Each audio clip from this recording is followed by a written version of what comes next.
I'd like to ask the Colonel, sino yung idiot na superior mo? What is the question, sir? Who is the superior of... Yes, the one who... Alam mo ano ang ginawa nung ulol na yon? Subornation of perjury. That is a crime. Tingnan mo sa revised penal code. Grijaldo made mention about him being asked to lie and being asked to be influenced by a legislator. He is by himself, Mr. President. Can you answer the there's question? no one in the room who can Witness. Sino daw naka-witness ng exchange Is there na yun? anyone, sir? At present the time, the two lawyers of Colonel Garma, they were on the right side of at the back that time, Your Honor, because it was discussed in the table on this place, and it was shown to them also. It can be seen by the two lawyers because we are only 5 in the room, Your Honor. And seen and heard Yes, Your Honor. the words that you uttered a while ago. Just because one of the lawyer reacted when I refused to confirm the statement, because the holdings of this paper, Your Honor, like this, it was on the second page, and I've seen some notes or names, and my name was indicated in that statement. So when I rejected, or I don't want to say rejected, parang nag-explain na ako na hindi ko kayang i-confirm yung statement na yun. And what was the Sabi niya, reaction again? The reaction of the lawyer said, Hindi na rin sila umimik, Your Honor. Kasi yun lang naman gusto nila na mag-collaborate do sa statement na pinabit ni Colonel Garma. thank you, Mr. Okay, Chair. so can we now entertain questions directed? Colonel Grijaldo, isa ka sa mga pinapatawag doon sa hearing sa Quadcom. Yes, Your Honor. Well, pwede mong i-share kung anong gusto mong i-share dito sa committee na ito? Yes, Your Honor. Right. Mr. Chair, Your Honors, sa ating lahat, magandang hapon. Allow me to read my opening statement. Matapos ang House Quadcom hearing na umabot ng 14 hours, dumating ako sa bahay ng madaling araw ng October 23, kasagsagan ng bagyong Christine. Hinihintay ako ng aking pamilya at nag-aalala at di nakatulog hanggang safety akong makauwi. Dala-dala ko ang masamang karanasan at hinanakit sa pangyayari, pero di ko agad nasabi sa aking asawa. Hanggang lumipas ang ilang araw, napansin niyang matamlay at di ako mapakali. Di ko matiis na di ko sabihin sa kanya, kahit alam kong apektado siya at may nervyos ang pag-usapan ay tungkol sa trabaho ko. With great courage, I confided everything to her. Kahit ito ay malaking problema, and it will affect us, and it will change on our normal and simple life. My career for almost 30 years of service, our personal and family safety and security, and maybe I will be condemned or be ostracized. My wife hugged me and started to cry and asked me why.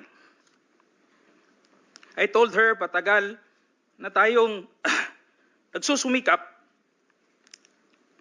and we have to be strong and survive together.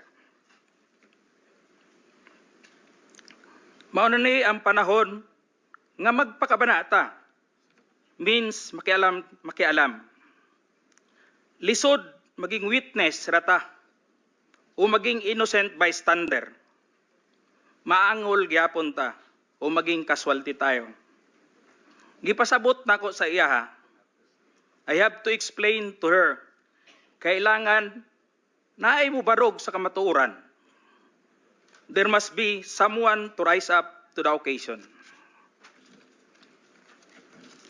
I told her that I have the moral obligation and a call of duty to uphold as police officer. In the eyes of God and in the soul of man, I have to say this, even God was betrayed 3 times. But this time, I have to say this, I don't want to betray our beloved country, our fellow Filipinos, and to God Almighty. I don't want to discredit the men and women of the Philippine National Police, the institution where I belong. I don't want to destroy my beloved alma mater, the Philippine National Police Academy, who molded me with moral values to speak for the truth that I owe, and it's time to give it back, the honor and respect. Your Honor, allow me to read my affidavit. Great. Sige. David, Yes, Your Honor. sige, also submit a copy to us. Sige, Yes, Your Honor. Mahaba po yan? Ilang pages pa yan? Saglit lang ho, Your Sige, Honor. go ahead. Okay. Allow me to read, Your Honors, my affidavit. I, Police Colonel Hector U. Grijaldo, 3rd Level Officer, presently assigned a Personal Holding Administrative Unit, Camp Crame, Quezon City, after duly sworn to, under oath and in accordance with law, do hereby depose and states that I have been dedicated to public service for almost 30 years. And since I took my oath as cadet on June 1, 1995, on October 16, 2024, I was again invited as a resource person in the 9th Joint Public Hearing of Committees on Dangerous Drug, Public Order, Safety and Human Rights, and Public Accounts of the House of Representatives scheduled on October 22, 2024 at 9:30 a.m. I, together with other invited PNP personnel, attended the joint hearing in the House of Representatives. After I answered questions related to extrajudicial killings and the reward system, I was approached by a security personnel while I was seated in one of the witnesses during the hearing. The said person told me that I was summoned by Congressman Dan Fernandez. I went out of the room with the security personnel.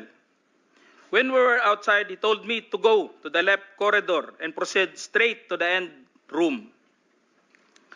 While walking, I saw other witnesses who were standing in the corridor, including my classmate, Major Portalesa and Captain Anoba, who was wearing a PNP uniform, and the latter acknowledged me by saluting.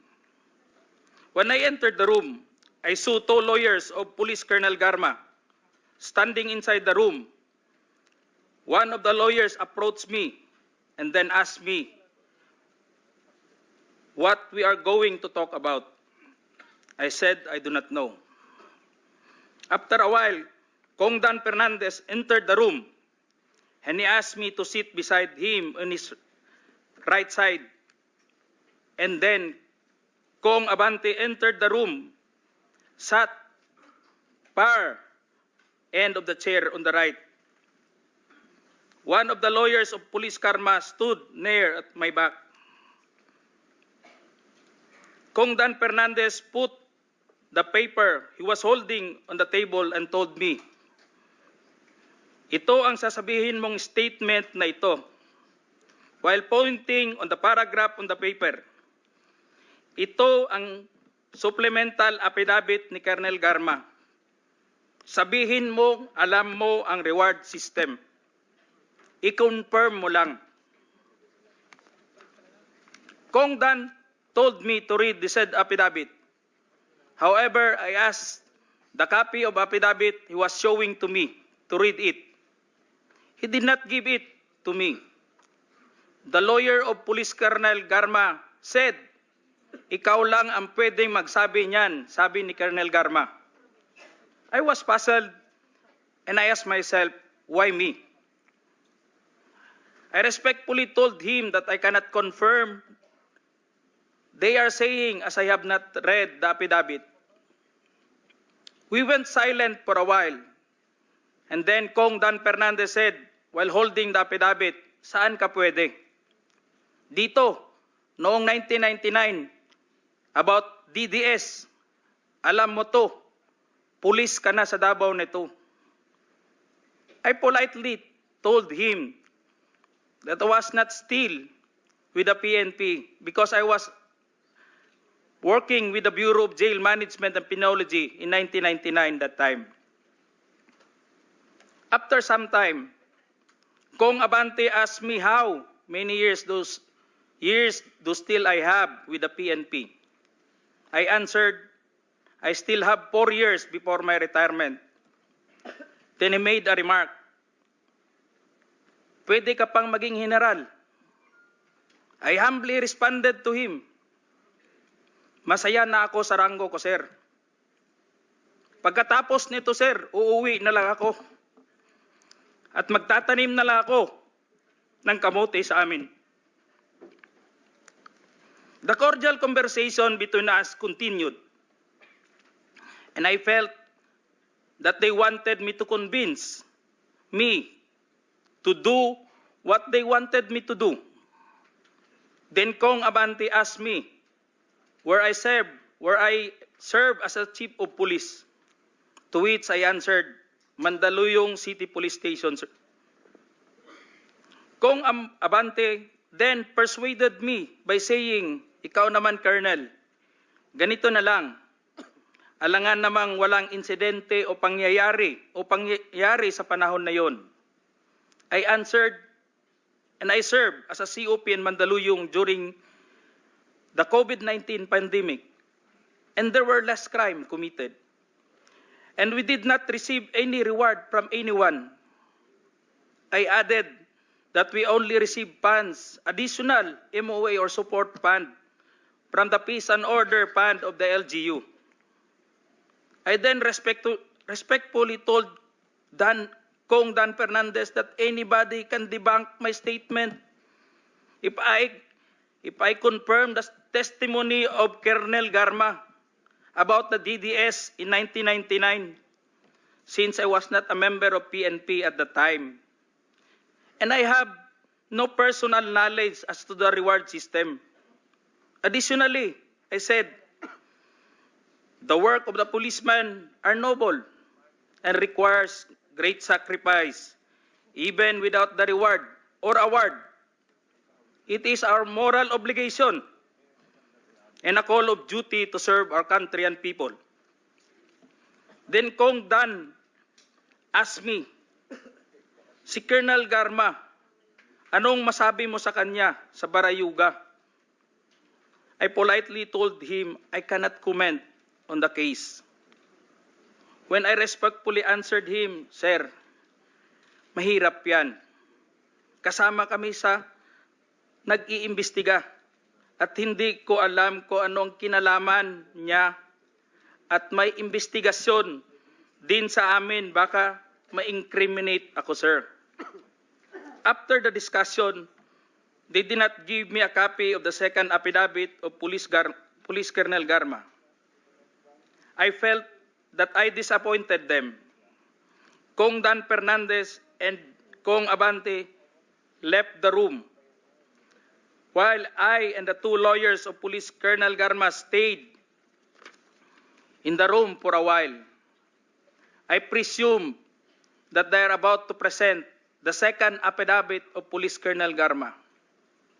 I asked the two lawyers of Police Colonel Garma why they have chosen me. They did not answer me and just stared at me. And that I went back to the hearing room. When I went back to the hearing room, I immediately called the attention of Police Colonel Lito Patay, who were sitting behind the witness table. We proceeded at the back of the lobby area when they suspended the hearing. I confided and discussed to him what happened in the room with Kong Dan Fernandez and Kong Abante and the two lawyers of Police Colonel Garma. That's all, Mr. Chair. Thank you, Colonel Grijaldo. What motivated you to speak before this committee?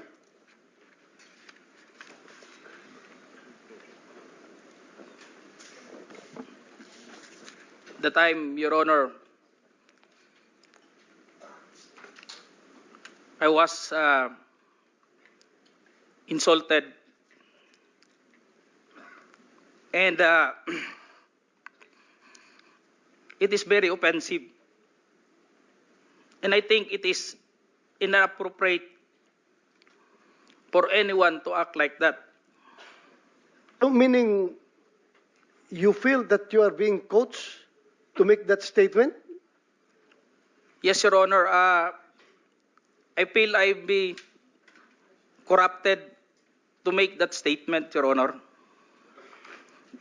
Bakit? Just because that time,